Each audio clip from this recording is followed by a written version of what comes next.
എല്ലാ സജ്ജനങ്ങൾക്കും നമസ്കാരം. നമ്മുടെ ആചാര അനുഷ്ഠാനങ്ങളിൽ വളരെ പ്രശസ്തമായ ഒരു പുണ്യ ദിവസം കൂടെ വരികയാണ് അക്ഷയ തൃതീയ. ഒരിക്കലും ക്ഷയിക്കാത്ത പുണ്യ ദിവസമായാണ് അക്ഷയ തൃതീയയെ പറയുന്നത്. എന്നാൽ അക്ഷയ തൃതീയ ഇന്ന് നമുക്ക് സ്വർണം വാങ്ങിക്കാൻ വേണ്ടി മാത്രമുള്ള ഒരു ദിവസമായി മാറിപ്പോയി എന്നുള്ളതാണ് മറ്റൊരു വസ്തുത. ഇപ്പോൾ സ്വർണം മേടിക്കുന്നതിനോ അതിലൂടെ അളവറ്റ ധനസമൃദ്ധി നമുക്ക് വന്നു ചേരുക എന്നോ ഒക്കെ ഉള്ളത് പിൽക്കാലത്ത് ഓരോ സന്ദർഭങ്ങളിൽ വന്നു കയറിയ സങ്കല്പം മാത്രമാണ്. അക്ഷയ തൃതീയ എന്ന് പറഞ്ഞാൽ ഒരിക്കലും ക്ഷയിക്കാത്ത പുണ്യത്തെയും ഐശ്വര്യത്തെയും തരാൻ വേണ്ടിയുള്ള ഏറ്റവും പുണ്യമായൊരു ദിവസം തന്നെയാണ്. അപ്പം ഈ ഒരു സന്ദർഭത്തിൽ നടത്തുന്ന ഏതൊരു ദാനകർമ്മങ്ങളും ഏറ്റവും വിശിഷ്ടമായാണ് ആചാര്യന്മാർ പറയുന്നത്. ദാനധർമ്മങ്ങൾ നമ്മൾ ധാരാളം ചെയ്യണം. എന്തൊക്കെ രീതിയിലുള്ള ദാനങ്ങൾ ചെയ്യാമോ ആ ദാനങ്ങൾ ഓരോന്നും നമ്മളെ കൂടുതൽ ഐശ്വര്യത്തിലേക്ക്, അഭിവൃദ്ധിയിലേക്ക് കൊണ്ടുപോകും. നമ്മളെല്ലാം ഓരോ വിധത്തിൽ നമ്മുടെ ഓരോ നിമിഷത്തിലും അറിഞ്ഞോ അറിയാതെയോ ധാരാളം തെറ്റുകൾ ചെയ്യുന്നുണ്ട്. മനസ്സുകൊണ്ടും വാക്കുകൊണ്ടും പ്രവൃത്തി കൊണ്ടും എല്ലാം തെറ്റുകൾ നമുക്ക് ചെയ്യാൻ സാധിക്കും. മറ്റൊരാളെ നേരിട്ട് വേദനിപ്പിക്കുന്ന പ്രവർത്തനങ്ങൾ മാത്രമല്ല തെറ്റുകളെന്ന് പറയുന്നത്. നമ്മുടെ മനസ്സുകൊണ്ടും നമ്മൾ അറിയാതെ പറയുന്ന വാക്കുകളെ കൊണ്ടും ചിന്തിക്കുന്നതിൽ പോലും പാപമുണ്ട് എന്നാണ് നമ്മുടെ ആചാര്യന്മാരുടെ അഭിപ്രായം. അപ്പം മനസ്സുകൊണ്ടോ വാക്കുകൊണ്ടോ പ്രവൃത്തി കൊണ്ടോ ഏത് രീതിയിൽ ചെയ്തിട്ടുള്ള ആ പാപദോഷ ദുരിതങ്ങളെ മാറ്റാൻ വേണ്ടിയുള്ള ഏറ്റവും വിശിഷ്ടമായ പുണ്യമായ ഒരു ദിവസമായാണ് അക്ഷയ തൃതീയയെ നമ്മുടെ ആചാര്യന്മാർ കണ്ടെത്തിയിട്ടുള്ളത്. അപ്പോൾ ഈ ദിവസത്തിന് പല രീതിയിലുള്ള കഥകളും എല്ലാം ഉണ്ട്, ഐതിഹ്യങ്ങളൊക്കെ ഉണ്ട്. അതിലേറ്റവും പ്രധാനമായി പറയുന്നത് ബലരാമസ്വാമിയുടെ തിരു അവതാര ദിവസമായി ഈ പുണ്യ ദിവസത്തെ പറയുന്നു. നമുക്കറിയാം, കുരുക്ഷേത്ര മഹായുദ്ധത്തിലും അല്ലെങ്കിൽ മഹാഭാരതം എന്ന് പറയുന്ന ആ വളരെ പ്രധാനമായ പ്രമുഖമായിരിക്കുന്ന ഗ്രന്ഥത്തിലുമെല്ലാം ഏറ്റവും പ്രാധാന്യം അർഹിക്കുന്ന ശ്രീകൃഷ്ണ ഭഗവാന്റെ ചേർന്ന് നിന്നുകൊണ്ട് ധർമ്മസംരക്ഷണത്തിന് വേണ്ടി യുദ്ധം ചെയ്യുകയും ധർമ്മസംരക്ഷണത്തിനായി പ്രവർത്തിക്കുകയൊക്കെ ചെയ്യുന്ന ആ ബലരാമ ഭഗവാന്റെ, ശ്രീകൃഷ്ണ ഭഗവാന്റെ ജ്യേഷ്ഠൻ്റെ തിരു അവതാര ദിവസമായാണ് ഈ പുണ്യ ദിവസത്തെ ഏറ്റവും അധികം ആചാര്യന്മാരും അഭിപ്രായപ്പെടുന്നത്. അപ്പോൾ അതുകൊണ്ട് തന്നെ ആ ദിവസം ചെയ്യുന്ന ഏതൊരു ദാനധർമ്മങ്ങളും ധർമ്മസംരക്ഷണത്തിൻ്റെ കൂടെ ഭാഗമാണ് എന്ന് നമുക്ക് ചിന്തിക്കാം. അപ്പോൾ ഈ ദിവസം നമുക്ക് എന്തൊക്കെ രീതിയിലുള്ള ദാനങ്ങൾ ചെയ്യാൻ പറ്റുമോ അവയ്ക്കെല്ലാം മറ്റ് സാധാരണ ദിവസങ്ങളിൽ ചെയ്യുന്നതിനേക്കാൾ കൂടുതൽ പുണ്യവും ശ്രേയസ്സും എല്ലാം ഉണ്ട് എന്നാണ് പറയുക. ഒരു വ്യക്തിക്ക് ആവശ്യമുള്ള പ്രയോജനപ്പെടുന്ന ഏത് വസ്തുക്കളെയും ദാനം ചെയ്യാൻ ഈ ദിവസം നമ്മൾ കണ്ടെത്തണം. ഇപ്പോൾ ദാതൃ മനഃപ്രസാദ ജനനി എന്നാണ് ഒരു ദക്ഷിണ അല്ലെങ്കിൽ ദാനം ഇതിനെക്കുറിച്ചൊക്കെ പറയുന്നത്. കൊടുക്കുന്ന ആൾക്കും വാങ്ങുന്ന ആൾക്കും ഒരേപോലെ സന്തോഷത്തെ ജനിപ്പിക്കുന്നതായിരിക്കണം, അല്ലെങ്കിൽ പ്രയോജനപ്പെടുന്നതായിരിക്കണം എന്നർത്ഥം. അപ്പം നമുക്കൊരാവശ്യവുമില്ലാത്ത ഒരു ഗുണമില്ലാത്ത സാധനം എടുത്ത് നമ്മൾ കൊടുത്തത് കൊണ്ടായില്ല. കൊടുക്കുന്ന നമുക്ക് പ്രയോജനം വേണം, കിട്ടുന്ന ആൾക്കും പ്രയോജനം വേണം. അവർക്കൊരു ഗുണമില്ല, അവർക്ക് വാങ്ങിക്കുന്ന ആൾക്കാർക്ക് ഒരു വിധത്തിലും പ്രയോജനപ്പെടാത്ത സാധനം എടുത്ത് കൊടുത്തിട്ടും കാര്യമൊന്നുമില്ല. കിട്ടുന്ന ആൾക്കാർക്ക് പ്രയോജനപ്പെടുന്നതും നമുക്ക് സന്തോഷമുള്ളതും പ്രയോജനപ്പെടുന്നതുമായിരിക്കുന്ന ഒരു വസ്തുവിനെ കൊടുക്കുവാൻ സാധിക്കുമ്പോൾ മാത്രമേ ആ ദാനം കൊണ്ട് പൂർണ്ണമായ ഫലപ്രാപ്തി ഉണ്ടാവുന്നുള്ളൂ എന്ന് അർത്ഥം. അപ്പം അങ്ങനെ കൊടുക്കുന്നതിലൂടെ നമ്മുടെ പുണ്യത്തെയും പാപത്തെയും എല്ലാം തന്നെയാണ് ഒരേപോലെ നമ്മളവിടെ സ്മരിക്കുന്നത്. കാരണം അറിഞ്ഞോ അറിയാതെയോ നാം ചെയ്തു വച്ചിരിക്കുന്ന പാപദോഷ ദുരിതങ്ങളെ മുഴുവൻ തന്നെ മാറ്റുവാൻ ഈ ദാനത്തിലൂടെ സാധിക്കും.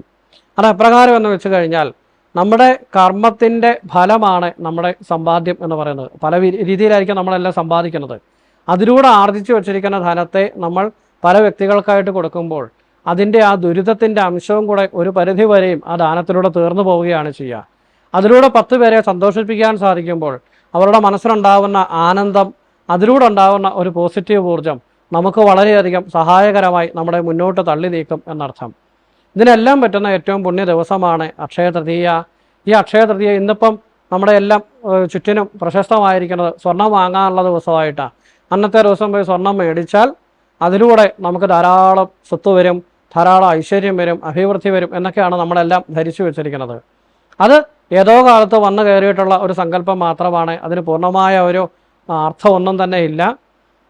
സ്വർണം മേടിച്ചാൽ ദാനം ചെയ്യുകയാണ് വേണ്ടത്. അതായത് പരമാവധി നല്ല വസ്തുക്കളെ പരമാവധി ആൾക്കാർക്ക് ദാനം ചെയ്യേണ്ട പുണ്യ ദിവസമാണ് എന്ന് പറഞ്ഞാൽ സ്വർണം മേടിച്ചിട്ട് ദാനം ചെയ്യാൻ പറ്റുമെങ്കിൽ അതാണ് വേണ്ടതെന്ന് അർത്ഥം. അപ്പോൾ ഭൂമി ദാനം ചെയ്യുന്നത് ഏറ്റവും വിശിഷ്ടമാണ്. എന്തെങ്കിലും രീതിയിലുള്ള വസ്തുക്കൾ, സ്വർണമോ വെള്ളിയോ അല്ലെങ്കിൽ പാത്രങ്ങളോ വസ്ത്രമോ, ഇങ്ങനെ എന്തൊക്കെ ദാനം ചെയ്യാൻ പറ്റുമോ അങ്ങനെയുള്ള ദാനങ്ങളൊക്കെ ചെയ്യുന്നതിന് ഈ ദിവസം ഏറ്റവും ഉത്തമമാണ്. മധുരപലഹാരങ്ങൾ അല്ലെങ്കിൽ വീട്ടിലേക്ക് ആവശ്യമുള്ള ധാന്യങ്ങൾ, ഇങ്ങനെയുള്ളതൊക്കെ ദാനം ചെയ്യാനെടുക്കാം. ദാനങ്ങളിൽ ഏറ്റവും വിശിഷ്ടമായ ഒന്നാണ് അന്നദാനം. അന്നദാന സമന്താനം ന ഭൂതം ന ഭവിഷ്യതി എന്നൊക്കെ ആചാര്യന്മാർ പറയാറുണ്ട്. അന്നദാനത്തിന് സമമായിരിക്കുന്ന ഒരു ദാനം ഉണ്ടായിട്ടില്ല, ഇനി ഉണ്ടാവുകയുമില്ല എന്നാണ് പറയുക. കാരണം അതിന് മറ്റൊരു പ്രത്യേകത കൂടെ പറയുന്നതിൻ്റെ പ്രാധാന്യം എന്ന് വെച്ച് കഴിഞ്ഞാൽ, സാധാരണ ഏതൊരു വസ്തു നമുക്ക് കിട്ടിയാലും ഇനിയും കുറച്ചുകൂടെ കിട്ടിയാൽ കൊള്ളാം, കുറച്ചുകൂടെ കിട്ടിയാൽ കൊള്ളാം എന്ന് നമുക്കൊരാഗ്രഹം വരും. അപ്പം ധനം നമുക്ക് ഇങ്ങോട്ട് കിട്ടിയാൽ എത്ര കിട്ടിയാലും ഇനിയും കുറച്ചുകൂടെ കിട്ടിയാലും വിരോധമൊന്നുമില്ല എന്നുള്ളതാണ് നമ്മുടെയൊക്കെ മനസ്സിലെ ഒരു സങ്കല്പം.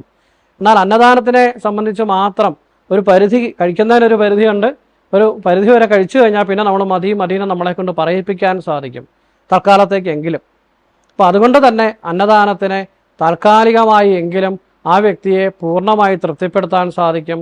ഒരു മനുഷ്യൻ്റെ അല്ലെങ്കിൽ ഒരു വ്യക്തിയെ സംബന്ധിച്ച് ഏറ്റവും പ്രധാനപ്പെട്ട ദുഃഖമാണ് വിശപ്പെന്ന് പറയുന്നത്. അപ്പോൾ ആ വിശന്ന അങ്ങേയറ്റം അവസ്ഥയിലിരിക്കുന്ന ഒരു വ്യക്തിക്ക് വയറ് നിറച്ച് ഭക്ഷണം കൊടുക്കാൻ സാധിച്ചാൽ അത് ഏറ്റവും വലിയ പുണ്യമാണ്. പിതൃക്കളുടെ പ്രീതിക്കും ഈ അന്നദാനം ഏറ്റവും വിശിഷ്ടമാണ്. ഈ ചെയ്യുന്ന എല്ലാ ദാനങ്ങളെ കൊണ്ടും നമുക്കൊരു ശ്രേയസ് ഉണ്ടാകുമ്പോൾ ആ ശ്രേയസിൻ്റെ ഒരംശം നമ്മുടെ പൂർവികന്മാർക്ക് ലഭിക്കുന്നു. ഇപ്പം ആത്മാക്കളെയൊക്കെ സംബന്ധിച്ച് പറഞ്ഞു കഴിഞ്ഞാൽ, പ്രേതങ്ങളെ അല്ലെങ്കിൽ പിതൃക്കളെ എന്ന് പറഞ്ഞാൽ അവരെ സംബന്ധിച്ചിടത്തോളം അവരുടേതായ ആ ഒരു കാലയളവിൽ അവർ പല രീതിയിലുള്ള തെറ്റുകളും ദോഷങ്ങളും ഒക്കെ ചെയ്തു വെച്ചിട്ടുണ്ടാവും. ഇതിലൂടെയെല്ലാം ധാരാളം ദോഷങ്ങൾ, ദുരിതങ്ങൾ അവരെ വേട്ടയാടുന്നുണ്ട്. ശരീരമുണ്ടെങ്കിൽ മാത്രമേ കർമ്മങ്ങൾ ചെയ്യാനും ഈ ദോഷത്തിൽ നിന്നെല്ലാം തന്നെ മോചിതരാവാനും സാധിക്കത്തുള്ളൂ. അപ്പോൾ അത് ശരീരമില്ലാത്തത് കൊണ്ട് തന്നെ ആ ആത്മചൈതന്യങ്ങൾക്ക് ഇപ്രകാരം ഒരു തോന്നലുണ്ടായാൽ പോലും അവർക്ക് കർമ്മം ചെയ്യാനോ പുണ്യത്തെ ആർജിക്കാനോ സാധിക്കുന്നില്ല. ഇത്തരം സന്ദർഭങ്ങളിലാണ് സാധാരണഗതിയിൽ പറഞ്ഞാൽ അവരുടെ പിൻഗാമികൾക്ക് പല വിധത്തിലുള്ള ദോഷസൂചനകളെയും നൽകുന്നു എന്നാണ് പറയുക. ഈ ദോഷസൂചനകളെ കൊണ്ട് നമ്മളത് തിരിച്ചറിഞ്ഞ് നമ്മൾ പരമാവധി സൽക്കർമ്മം ചെയ്ത് ആ സൽക്കർമ്മത്തിലൂടെ പിതൃക്കളുടെ പുണ്യത്തെ കൂട്ടണം. അതിലൂടെ അവർക്ക് മോക്ഷാവസ്ഥയിലേക്ക് എത്താൻ സാധിക്കുന്നു എന്നാണ് സങ്കല്പം. അതുകൊണ്ട് തന്നെ ദാനം ഏറ്റവും വിശിഷ്ടമാണ്. അപ്പം ഒരു വർഷത്തെ ദാനം ചെയ്യുന്നതിൽ ഏറ്റവും വിശിഷ്ടമായ ദിവസമാണ് അക്ഷയതൃതീയ എന്ന് പറയുമ്പോൾ ഈ ദിവസം പിതൃക്കൾക്ക് വേണ്ടിയും നമുക്ക് ദാനം ചെയ്യാം. നമുക്ക് വേണ്ടി മാത്രമല്ല, നമ്മുടെ പാപദോഷങ്ങൾ മാറാൻ വേണ്ടി നമുക്ക് ശ്രേയസ്സിന് വേണ്ടി ദാനം ചെയ്യാം. അതുപോലെ മരിച്ചു പോയിട്ടുള്ള അച്ഛനോ അമ്മയോ മുത്തശ്ശനോ മുത്തശ്ശിയോ അവരുടെയൊക്കെ ആത്മചൈതന്യങ്ങൾക്ക് മോക്ഷാവസ്ഥ കിട്ടുന്നതിന് വേണ്ടി അവർക്ക് വേണ്ടിയും നമുക്ക് ദാനങ്ങളെ ചെയ്യാം. അപ്പം വിഷ്ണു സംബന്ധമായ ആരാധനകൾക്കൊക്കെ ഏറ്റവും വിശിഷ്ടമായ ദിവസമാണ് അക്ഷയതൃതീയ. അപ്പം വിഷ്ണു ഭഗവാന്റെ അമ്പലമൊക്കെ ഉണ്ടെങ്കിൽ അവിടെ പോയി ദർശനം നടത്താം. വ്രതമെടുക്കുന്നത് ഏറ്റവും വിശിഷ്ടമാണ്. തലേദിവസം തൊട്ട് വ്രതമായിട്ട് ആചരിക്കുക. മത്സ്യമാംസാദി ഭക്ഷണമൊക്കെ ഒഴിവാക്കുക. കഴിവതും ആരെയും ഒരു വിധത്തിലും ദ്രോഹിക്കാതിരിക്കുക.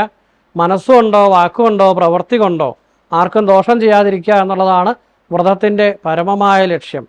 എല്ലാവരെയും പരമാവധി ദ്രോഹിച്ചുകൊണ്ട് വ്രതം എടുത്തിട്ട് കാര്യമൊന്നുമില്ല.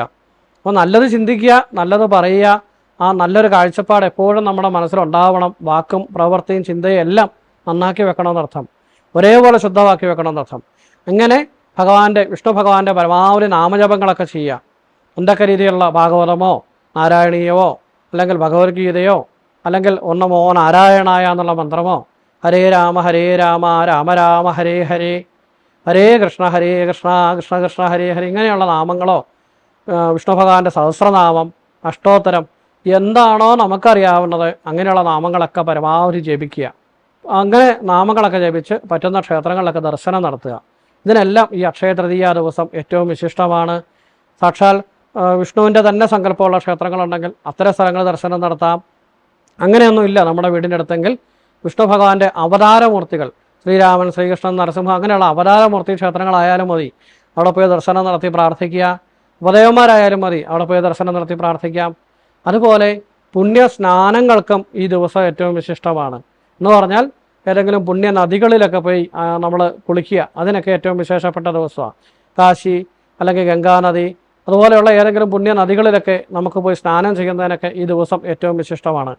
അങ്ങനെ ഗംഗാനദിയോ കാശിയോ തന്നെ വേണമെന്നൊന്നുമില്ല. നമ്മുടെ നാട്ടിലുള്ള ഏതെങ്കിലും പുണ്യ സങ്കേതങ്ങളൊക്കെ ഉണ്ടെങ്കിൽ അത്തരം സ്ഥലങ്ങളിൽ പോയി ദർശനം നടത്തുന്നതിനും വിഷ്ണു ക്ഷേത്രത്തിൽ ദർശനം നടത്തുന്നതിനും ഈ ദിവസം നമുക്ക് ഉപയോഗിക്കാം. അരയാലിന് പരമാവധി പ്രദക്ഷിണം വെക്കുക. അരയാലിന് നാമജപത്തോടു കൂടി 7 പ്രദക്ഷിണമോ 21 പ്രദക്ഷിണമോ ഒക്കെ ചെയ്യുക. ഇതിനും ഈ അക്ഷയതൃതീയ എന്ന് പറഞ്ഞ പുണ്യ ദിവസം നമുക്ക് ഉപയോഗിക്കാം. പൂജാകർമ്മങ്ങളൊക്കെ അറിയാവുന്നവരാണെങ്കിൽ വീട്ടിൽ ഒരു പത്മമൊക്കെ വരച്ച് കളമൊക്കെ വരച്ച് വിഷ്ണു ഭഗവാനെ പൂജിക്കുക. വിഷ്ണു ഭഗവാന്റെ ചിത്രമോ അല്ലെങ്കിൽ ഒരു വിഗ്രഹമോ എന്തെങ്കിലും വെച്ച് വിഷ്ണു ഭഗവാനെ സങ്കല്പിച്ച് പൂജിക്കുകയും അതിനോടൊപ്പം പരമാവധി ദാനങ്ങളും ചെയ്യുക. അതായത് ദാനം ചെയ്യുമ്പോൾ നമ്മൾ ഈ അത് മേടിക്കുന്ന ഓരോ വ്യക്തികളെയും ആ ഭഗവാന്റെ അംശമായി കണ്ടുകൊണ്ട് തന്നെയാണ് ദാനം ചെയ്യുന്നത്. അപ്പം ഓരോ വ്യക്തിക്ക് നമ്മൾ കൊടുക്കുമ്പോഴും അതെല്ലാം ഭഗവാനിലേക്ക് തന്നെയാണ് കൊടുക്കുന്നതെന്നർത്ഥം. അപ്പം വസ്ത്രം കൊടുക്കാൻ സാധിക്കുന്നവർക്ക് വസ്ത്രം കൊടുക്കാം, അല്ലാണ്ട് ഭക്ഷണം കൊടുക്കാൻ പറ്റുന്നവർക്ക് ഭക്ഷണം കൊടുക്കാം. ഇങ്ങനെ എന്തൊക്കെ ദാനം ചെയ്യാവോ അതെല്ലാം ഈ പൂജയുടെ ഭാഗമായി നമുക്ക് ദാനം ചെയ്യുന്നതിനും ഈ ദിവസം ഉപയോഗിക്കാം. പൂജയൊന്നും അറിയാത്തവർ വിഷമിക്കേണ്ട. വീട്ടിലൊരു വിളക്കൊക്കെ കത്തിച്ച് വെച്ച് ഭഗവാന്റെ ഫോട്ടോയോ അല്ലെങ്കിൽ എന്തെങ്കിലും ഒരു വിഗ്രഹമൊക്കെ എടുത്ത് വെച്ച് അറിയാവുന്ന പോലെ പരമാവധി നാമജപമൊക്കെ ചെയ്യുക. അഖണ്ഡ നാമജപം എന്ന് പറയും. മുറിയാറ നാമജപം ചെയ്യുന്നതിനാണ് അഖണ്ഡ നാമജപം എന്ന് പറയുക. രാവിലെ തുടങ്ങി വൈകുന്നേരം വരെയോ പിറ്റേ ദിവസം രാവിലെയോ വരെയോ അങ്ങനെയൊക്കെ ഓരോ സ്ഥലത്തും ദേശാചാരങ്ങൾക്കനുസരിച്ച് വ്യത്യാസമുണ്ട്. അപ്പോൾ നമുക്ക് സാധിക്കുന്ന പോലെ വിളക്കൊക്കെ കത്തിച്ച് വെച്ച് പരമാവധി വിഷ്ണു ഭഗവാന്റെ നാമജപമൊക്കെ ചെയ്തിട്ട് ഒരു സത്സംഗം പോലെ പരമാവധി ആൾക്കാരെയൊക്കെ ഒരുമിച്ചിരുത്തി നാമജപമൊക്കെ ചെയ്യിപ്പിക്കുകയും അതിനോടൊപ്പം പരമാവധി ദാനങ്ങൾ ചെയ്യുന്നതിനും അക്ഷയ തൃതീയ ഉപയോഗിക്കണം.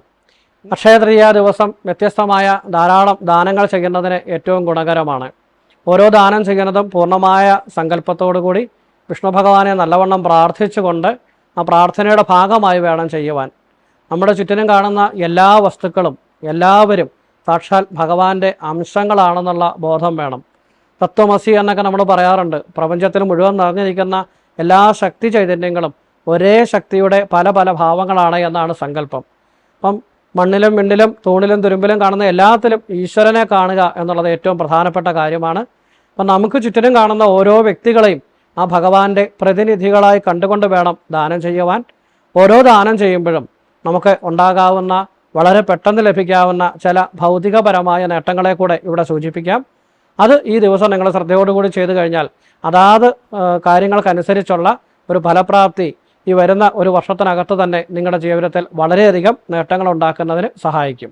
ഭൂമിദാനം മുൻജന്മ ദോഷശാന്തിക്ക് ഗുണകരമാണ്. ഗോദാനം പാപങ്ങൾ നീങ്ങുന്നതിനും എള്ള് ശനിദോഷം നീങ്ങുന്നതിനും വസ്ത്രം ഐശ്വര്യലബ്ധിക്കും പിതൃക്കളുടെ പ്രീതിക്ക് വേണ്ടിയും സാളഗ്രാമം ദാനം ചെയ്യുന്നത് മോക്ഷപ്രാപ്തിക്ക് വേണ്ടിയും ശിവലിംഗം ദാനം ചെയ്യുന്നത് ശാപദോഷ ദുരിതങ്ങൾ മാറുന്നതിന് വേണ്ടിയും രുദ്രാക്ഷം ദാനം ചെയ്യുന്നത് ബ്രാഹ്മണരുടെയും സജ്ജനങ്ങളുടെയും ശാപദോഷങ്ങൾ മാറുന്നതിനും ഗുണകരമാണ്. താലിയും പട്ടും ദാനം ചെയ്യുന്നത് സ്ത്രീശാപം മാറുന്നതിന് ഗുണകരമാണ്. പാൽപ്പായസം വിഷ്ണു ഭഗവാന് നിവേദിച്ച് ദാനം ചെയ്യുന്നത് സന്താന ഭാഗ്യത്തിന് ഗുണകരമാണ്. ചുവന്ന വസ്ത്രം സൂര്യൻ്റെയും ചൊവ്വയുടെയും പ്രീതിക്ക് വേണ്ടിയും വെളുത്ത വസ്ത്രം ശുക്രൻ്റെയും ചന്ദ്രൻ്റെയും പ്രീതിക്ക് വേണ്ടിയും മഞ്ഞ വസ്ത്രം ബുധൻ്റെയും വ്യാഴൻ്റെയും പ്രീതിക്ക് വേണ്ടിയും കറുത്ത വസ്ത്രം രാഹു ശനി കേതു എന്നിവരുടെ പ്രീതിക്ക് വേണ്ടിയും ദാനം ചെയ്യുന്നതിന് ഗുണകരമാണ്. ഇങ്ങനെയൊക്കെ പുണ്യം ചെയ്ത് നമുക്ക് പുണ്യം ആർജിക്കുന്നതിനും തലമുറകളിലേക്കും നമ്മുടെ പൂർവികന്മാർക്കും പുണ്യം കൊടുക്കാനും ഒക്കെ ഉള്ളൊരു പുണ്യ ദിവസമാണ് അക്ഷയ തൃതീയ. ആ ദിവസം വെറുതെ നമ്മൾ കുറച്ച് സ്വർണം മേടിക്കാനും അതിലൂടെ നമ്മുടെ വീട്ടിലേക്ക് കുറേ അളവറ്റ സമൃദ്ധി കൊണ്ടുവരാനും വേണ്ടി എന്നുള്ള ഒരു കാഴ്ചപ്പാടിലേക്ക് നമ്മൾ മാറിപ്പോകാൻ പാടില്ല എന്ന് പ്രത്യേകമായി ഓർക്കണം. എല്ലാവർക്കും ഈ വർഷത്തെ അക്ഷയ തൃതീയയുടെ പ്രാർത്ഥനകളിലൂടെ നമ്മുടെ കുടുംബത്തിൽ ഒരിക്കലും ക്ഷയിക്കാത്ത ഐശ്വര്യം വന്നു ചേരട്ടെ എന്ന് പ്രാർത്ഥിക്കുകയാണ്. അതിനുവേണ്ടി പ്രാർത്ഥനയോടുകൂടി ഈ ദിവസം എല്ലാവരും വിനിയോഗിക്കണം. എല്ലാ സജ്ജനങ്ങൾക്കും സ്നേഹാദരപൂർവ്വം നന്ദി, നമസ്കാരം.